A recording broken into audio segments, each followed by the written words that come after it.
Jeremy Hunt has announced a 10-point plan to get Britain ready for Brexit, including ramping up no-deal preparations. We already know that will involve the stockpiling, once again, of vital medicines imported from the EU. But Newsnight has exclusively seen new data which suggests a big question mark over the capacity of the British warehouse sector to absorb another round of stockpiling by UK firms ahead of potential major supply disruption of imports from the 31st of October. Here's our economics editor, Ben Chu. It's stockpiling time for the UK economy. Again. The likely next Prime Minister, Boris Johnson, says we will leave the EU on Halloween, the 31st of October, come what may, do or die, even if that means departing without a deal. If we were to leave the EU without a transition period, the government itself warns that we could see severe transport disruption and the possible interruption of supplies of food, goods, medicines and industrial parts from the EU, hence the need to stockpile locally. The government confirmed last week that it would be, once again, looking to secure extra warehousing space for medicines as part of its no-deal preparations. Private companies are also expected to stockpile, just as they did earlier in the year, before the 29th of March deadline. But hold on, there could be a big problem here. Is there actually the space available to do this stockpiling? Data seen exclusively by Newsnight shows that the estimated nationwide vacancy rate for warehouses of over 100,000 square feet currently stands at just 6.8%.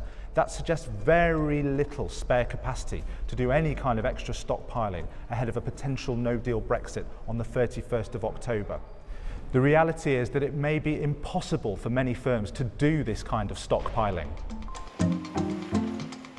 In terms of capacity in the market at the moment, I would say the warehousing sector is running fairly full, pretty much on 100%. There'd be less capacity now than there was in the first quarter of this year in the build-up to the March deadline, because any small amounts of incremental space that were available were taken up. I just don't see there being that amount of space available in the way that perhaps the politicians are thinking it may be at this time. An additional problem is the timing of the 31st of October Brexit deadline. October's coming right at, for our industry, peak season.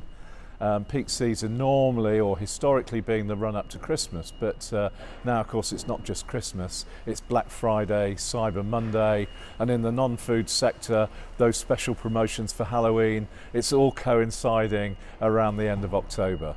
So in many ways, the worst possible time to be expecting a potential stockpiling surge. Yes, it couldn't have come at a worse time for the logistics industry. The picture is uneven nationally. The warehouse vacancy rate is as high as 10.6% in the West Midlands and 9.6% in the North West. But the South East has just 3.8% spare capacity. And in the inner M25 area, it's as low as 2.2%. This rate is lower than it was even a year earlier. Wincanton has a 480,000 square foot warehouse in Greenford, West London. Marcus Hart is Wincanton's Group Transformation and Risk Director. In this warehouse we're running very close to capacity. We are already seeing stock build for Brexit at the moment. How busy do you anticipate being in that run-up to the 31st of October? Very busy, and traditionally November and December are our busiest periods of the year, so we would be running at or very close to capacity up to and during that period. Some industry experts say that what really matters is not the vacancy rate, but the amount of space available specifically for short-term let. But for both types of storage, the picture is one of growing stress. This is partly due to the rise of e-commerce as companies like Amazon requisition vast distribution centres. There's also been a lack of new building. New land, say analysts, increasingly tends to be used for residential purposes rather than business storage. Though the national vacancy rate is now 6.8%, as recently as 2009 it was 24%. In the run-up to March, firms seem to have been able to use their spare capacity in their warehouse estates to stockpile. But they may find a nasty shock long before Halloween itself if they try and repeat the same this time round. And so might the next Prime Minister if he thinks UK businesses and the UK economy can be ready for the fallout of a no-deal Brexit. Ben Chew there. Now, after those